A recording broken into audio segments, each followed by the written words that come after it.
Welcome to another deep dive. Today, we're tackling a subject that's always top of mind, making your money work for you. hmm And we're going straight to the source, exploring the core principles of wealth creation as practiced by, well, the legendary investor Warren Buffett. hmm We got some fascinating material here, a really insightful discussion breaking down his key strategies. Exactly. Buffett's name is synonymous with investment success. And, what's so powerful about his approach is its fundamental simplicity and focus on the long game. Right. Our mission in this deep dive is to not only understand the bedrock of his money-making skills, but more importantly, to see how you, the listener, can take those principles and maybe weave them into your own financial life. Okay, so diving right in, one of the concepts that's really central to Buffett's thinking, and it really paints a picture, is this idea of investing in businesses with a strong competitive advantage. Now, he uses a specific term for this, doesn't he? Something that evokes, like, protection. He does. Right. He famously calls it an economic moat. Think about it like this. A medieval castle isn't easily conquered because it's surrounded by, well, a water-filled moat. Yeah. That moat is a barrier against attack. In the business world, a moat is anything that shields a company from its competitors. A prime example that almost everyone recognizes is Coca-Cola. Right, Coca-Cola, that iconic brand, the global reach, the almost nostalgic connection people have with it. It's been a dominant force for generations. Yeah. Even if a bunch of new beverage companies appeared overnight, it's hard to imagine any of them truly, knocking Coke off its pedestal. And what's fascinating here isn't just that Coca-Cola has a strong brand today, but the enduring nature of that advantage. It's about having something that creates customer loyalty year after year, decade after decade, making it incredibly difficult for competitors to gain significant traction. So investing in companies with this kind of lasting moat, well, it significantly improves your chances of long-term investment success. That makes a lot of sense. It's about identifying those businesses that have this built-in resilience, almost an inherent defensibility in their market. Okay. Now, another key principle that keeps coming up in our material is the power of compounding. It sounds simple enough, but the long-term impact is apparently astounding. It truly is remarkable. Compounding is essentially earning a return on your initial investment and then earning further returns on those accumulated returns. It's like a snowball rolling downhill starts small, but as it picks up more snow, it grows at an accelerating rate. Right. And, beyond just the simple math, think about how reinvesting dividends can really accelerate this. It turns small gains into a powerful wealth-building engine over decades. But that requires discipline, Right. resisting the urge to just cash out. Absolutely. Discipline is key. You can't just take the returns for immediate gratification. So let's picture this in real terms. Our source material gives a really compelling hypothetical. If you invest, say, $10,000 and it grows at an average of 10% per year, a lot of people might intuitively think, okay, after 30 years, that'll maybe triple to $30,000. But the actual number is far, far higher, isn't it? Absolutely. After 30 years at a consistent 10% annual growth rate, that initial $10,000 would actually grow to over $174,000. Wow. That's the exponential impact of compounding in action. And Buffett himself has famously said, my wealth has come from a combination of living in America, some lucky genes, and compound interest. It's clearly foundational for him. Wow. Seeing that actual figure really drives the point home. And the crucial takeaway here is the element of time, right? Yeah. The sooner you start investing, Exactly. the more years that snowball has to roll and gather momentum. Precisely.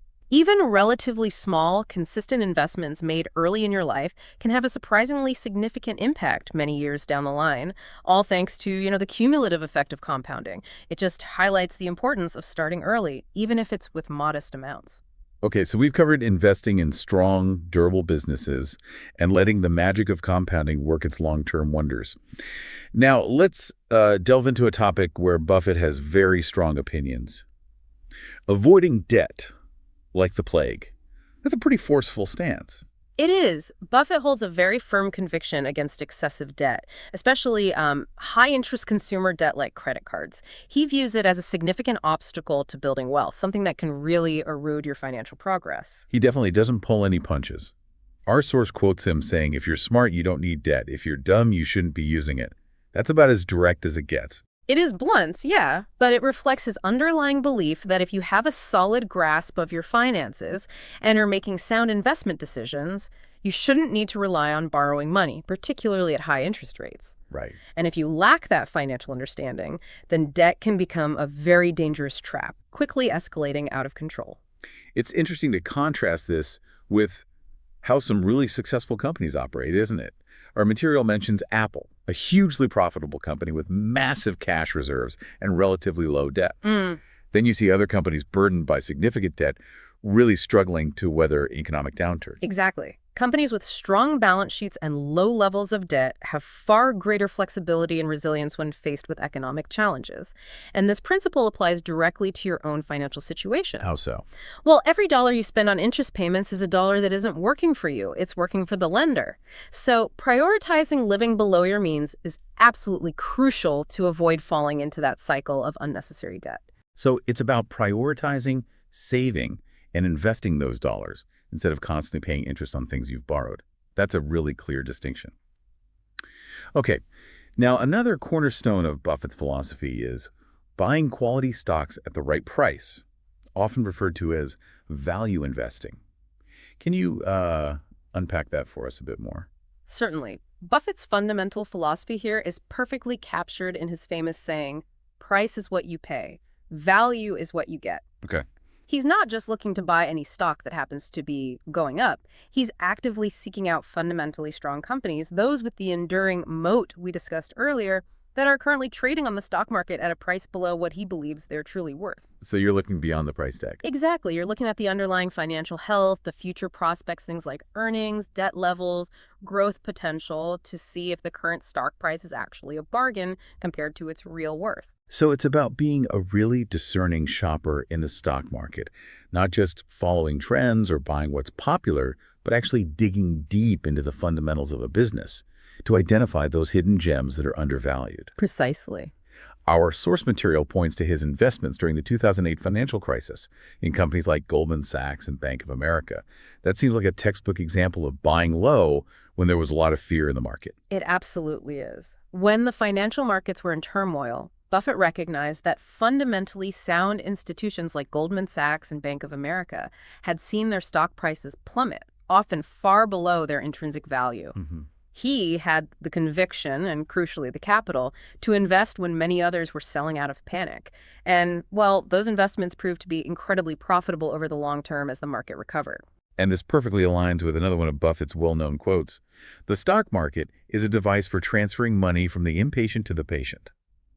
That really emphasizes the critical importance of taking a long-term view and resisting those, emotional, impulsive reactions to short-term market swings. Exactly. Value investing inherently requires patience and discipline.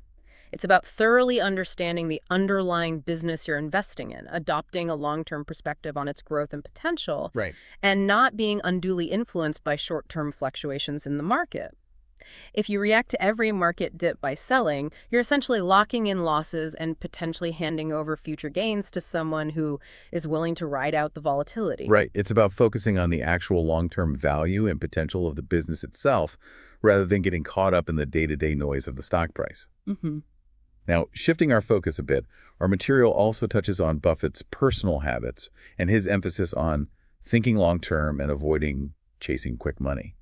This philosophy seems to extend far beyond just his investment decisions. It absolutely permeates his entire approach to wealth building and, well, life in general. Buffett's mindset is firmly rooted in a long-term horizon. He has zero interest in get-rich-quick schemes, fleeting market fads, or trying to make a fast buck. Yeah. This long-term perspective is consistently reflected not only in his investment strategy, but also in his remarkably grounded personal life. It's almost legendary how he still resides in the same relatively modest house he purchased way back in 1958. That's a pretty significant contrast to the often extravagant lifestyles we see associated with immense wealth. It is a striking contrast, yeah. And his frugality extends to other areas as well. The well-known anecdotes about him reportedly eating McDonald's for breakfast and using coupons really highlight his focus on value in all aspects of his life and his avoidance of unnecessary expenditures. It strongly reinforces the idea that true sustainable wealth isn't about outward displays of extravagance or, keeping up with the Joneses. It's about consistently making sound financial decisions over an extended period. So it's about building a solid foundation of wealth through smart, consistent choices, rather than trying to hit a home run overnight or feeling compelled to constantly showcase your financial success through material possessions. That's a really valuable distinction to make. Indeed, it's about prioritizing the core principles of wealth accumulation, diligently saving, investing wisely in quality assets, and diligently avoiding unnecessary debt rather than being swayed by short-term temptations or succumbing to societal pressures to overspend and display wealth. Okay, so we've covered a significant amount of ground in our deep dive into Warren Buffett's money-making wisdom. Let's quickly recap the 5 core principles that have emerged from our source material. Absolutely. Buffett's enduring success can be summarized by these 5 key principles, all of which, you can apply. 1. Invest in businesses that possess a strong and durable competitive advantage, that enduring economic moat. Think companies like Coca-Cola. Right, the moat. With their unwavering brand loyalty and global reach. 2. Diligently harness the incredible power of compounding by starting to invest as early as possible and consistently reinvesting returns. Let those returns generate further returns over the long run. Start early, let it grow. Got it. 3.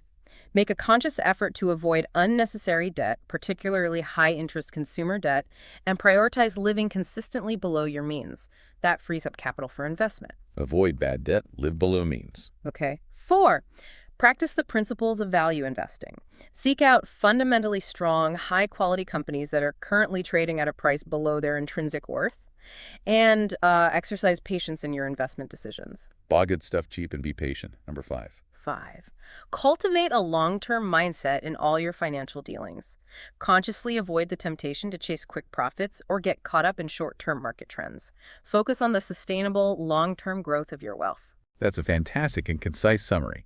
It's truly remarkable how these seemingly straightforward principles, when consistently applied with discipline and, well, a long-term perspective, can lead to such extraordinary results, as clearly demonstrated by Buffett's own unparalleled success. Exactly. It's not about needing complex financial knowledge or access to insider information, really. It's fundamentally about understanding sound business principles and cultivating the temperament and patience to adhere to a well-thought-out, long-term financial strategy. So for you, the listener, as you digest this deep dive into the enduring wisdom of Warren Buffett, I want to leave you with this thought.